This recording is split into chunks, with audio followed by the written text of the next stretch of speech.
পৰিষদীয় নিৰ্বাচনক লৈ আৰম্ভ হৈছে হিংসা প্ৰতিহিংসা।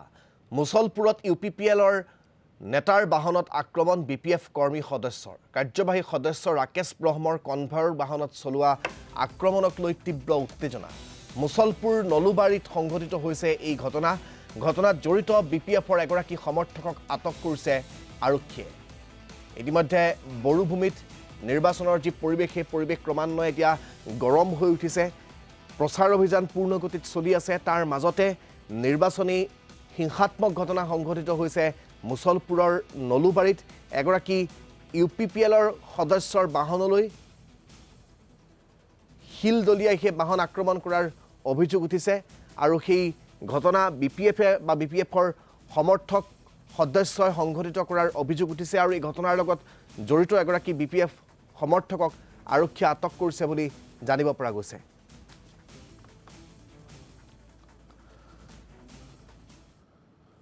বিপিএফৰ গুণ্ডাগিৰি আজি নিৰ্বাচন অহাৰ লগে লগে ষ্টাৰ্ট হ'ল।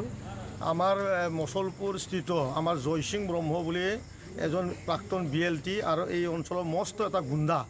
তেওঁ আজি ৰাতি সেই 9টা বজাত আমি নলুবাৰী বুলি গাঁওখনত তাৰ নিজৰ গাঁও তাত আমি মিটিং কৰিব গৈছিলোঁ আৰু তেনেকুৱাতে তেওঁ 4জনমান ল'ৰা লৈ পেলাই আমাৰ দলীয় প্ৰাৰ্থী আমাৰ দলীয় লোকসকলক হুমকি দি আছিল। তাৰপিছত ওলাই আহোঁতে তেওঁ মানে 4-5জন ল'ৰাই আক্ৰমণ কৰিছিলে।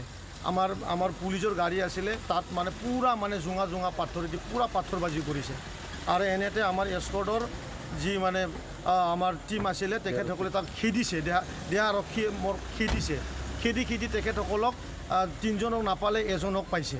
এজনক পাওঁতে আমি চালোঁ তেওঁ জয়সিং ব্ৰহ্ম আৰু মস্ত দাগী গুণ্ডা হয়। মই এইকাৰণে প্ৰশাসনক কৈছোঁ তেখেতসকলৰ ওপৰত ভালকৈ তদন্ত কৰিব লাগে। আমি আগতে কৈছোঁ এতিয়াও বিপিএফৰ গুণ্ডা বাহিনী শেষ হোৱা নাই।